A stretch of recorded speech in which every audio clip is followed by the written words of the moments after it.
Good morning. आज मला पुन्हा गावाकडे जायचं आहे संक्रांतीसाठी. त्यासाठी लवकर आवरून घेते. अंघोळ झाली आहे, केस धुतले होते, म्हटलं चला वाळून घेते. आता हे बघा, माझ्या गॅलरीतली फुलं ना, गुलाबाची फुलं एवढी सुंदर आली आहेत ना. एका झाडाला जवळजवळ 7 ते 8 फुलं आलेले. टेरेसवरती जाऊन मग मी माझ्या भाजीपाल्याला पाणी घालून घेतलं आणि सगळ्या भाजीपाल्याला पाणी घालून झाल्यावर आम्ही निघालो पुढच्या प्रवासाला.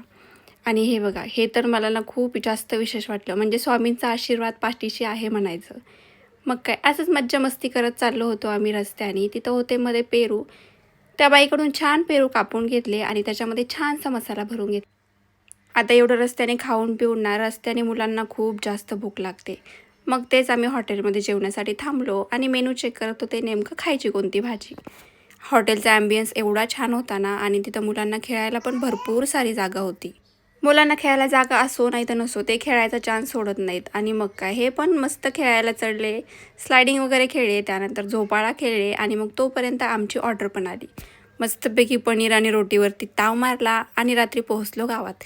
आता पोहोचलो होतो तर मग आम्ही लगेच कीर्तनाला पण गेलो. चला, याच्यानंतर पुढचा भाग उद्या